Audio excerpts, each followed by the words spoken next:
મિત્રો, આજે આપણે વાત કરવાના છીએ જ્ઞાન સાધના સ્કોલરશિપ યોજના વિશે, જેમાં 25,000 રૂપિયાની શિષ્યવૃત્તિ તમને મળવાપાત્ર રહેશે. મિત્રો, આમના ઓનલાઈન ફોર્મ ભરાવાના શરૂ છે. ઓનલાઈન ફોર્મ ભરવાની તારીખ છેલ્લી 9/2/2024 હતી, પરંતુ એને વધારી અને હવે 12/2/2024 કરી દેવામાં આવેલી છે. આ ફોર્મ કયા વિદ્યાર્થીઓ ભરી શકશે તેના વિશે આજે આપણે આ વિડીયોની અંદર ચર્ચા કરીશું, તો વિડીયોને પૂરો જોવા વિનંતી. મિત્રો, જો તમને અમારા વિડીયો ગમે તો લાઈક કરજો, તમારા મિત્રો સુધી આને શેર કરજો અને ચેનલને સબસ્ક્રાઈબ અવશ્ય કરી લેજો, જેથી આવી કોઈ પણ માહિતી આપ સુધી પહોંચતી રહે. તો ચાલો શરૂ કરીએ. મિત્રો, સૌપ્રથમ તો તમારે કોઈ એક બ્રાઉઝર ઓપન કરી લેવાનું છે. અહીંયા તમે SEBexam.org સર્ચ કરાવશો એટલે આ official website state examination board ગાંધીનગરની ઓપન થઈ જશે. અહીં તમે જોઈ શકો છો એક નોટિફિકેશન આવેલું છે.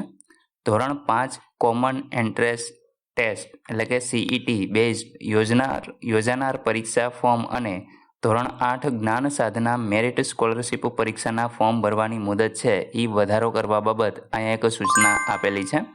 મિત્રો, આમાં ધોરણ 5 અને ધોરણ 8માં જે અભ્યાસ કરતા વિદ્યાર્થીઓ છે એવો ભરી શકે છે. કોમન એન્ટ્રન્સ ટેસ્ટ છે એ ધોરણ 5 અને જ્ઞાન સાધના શિષ્યવૃત્તિ પરીક્ષા ધોરણ 8 2024-25 અંતર્ગત ધોરણ 6 પ્રવેશ અથવા તો સ્કોલરશિપ યોજના માટે ધોરણ 5 અને 8ના વિદ્યાર્થીઓનું રજિસ્ટ્રેશન છે એ કરવાની પ્રક્રિયા હાલ ચાલુ છે. જેમાં અરજી કરવાની જે છેલ્લી તારીખ છે એ પહેલાં 9/2/2024 હતી, પરંતુ અહીં તમે જોઈ શકો છો કે મુદત છે એ હવે 12/2/2024 છે એના સુધી લંબાવી દેવામાં આવેલી છે.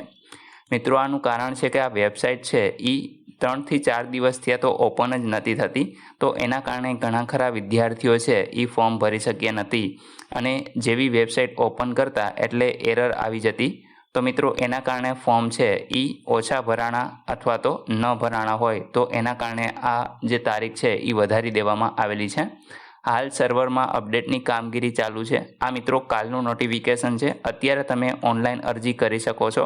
ફોર્મ ઓપન છે, જે અહીંયા લખેલું છે કે આજ સાંજ સુધીમાં થઈ જશે.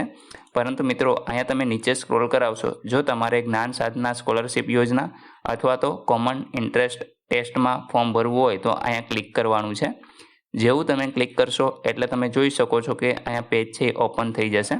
મિત્રો, વિદ્યાર્થીઓનો ડાઇસ નંબર જે 18 આંકડાનો હોય છે એ તમારે આ ખાનની અંદર લખવાનો હોય છે અને ત્યાર પછી તમે સબમિટ કરશો એટલે ફોર્મ છે એ ઓપન થઈ જશે.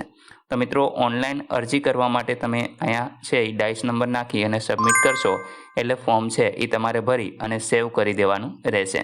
ત્યાર પછી મિત્રો, અહીંયા પ્રિન્ટ એપ્લિકેશન લખેલ છે, તો અહીંયાથી તમારે તમારા ફોર્મની પ્રિન્ટ છે એ મેળવી લેવાની છે અને તમારે તમારી પાસે સાચવીને રાખવાની રહેશે. નિશાળે જ્યારે પણ તમારી પાસેથી માંગે ત્યારે તમારે એ આપવાની થશે. તો મિત્રો, આશા રાખું છું કે આ વિડીયોની અંદર તમને તમામ માહિતી મળી ગઈ છે. તેમ છતાં પણ કોઈ પ્રશ્ન હોય તો કોમેન્ટ દ્વારા પૂછી શકો છો. વિડીયોને લાઇક કરજો, તમારા મિત્રો સુધી શેર કરજો અને ચેનલને સબસ્ક્રાઈબ અવશ્ય કરી લેજો, જેથી આવી કોઈ પણ માહિતી આપ સુધી પહોંચતી રહે. વિડીયો જોવા બદલ આપનો ખૂબ ખૂબ આભાર. મળીએ એક નવા વિડીયો સાથે. ત્યાં સુધી જય હિન્દ.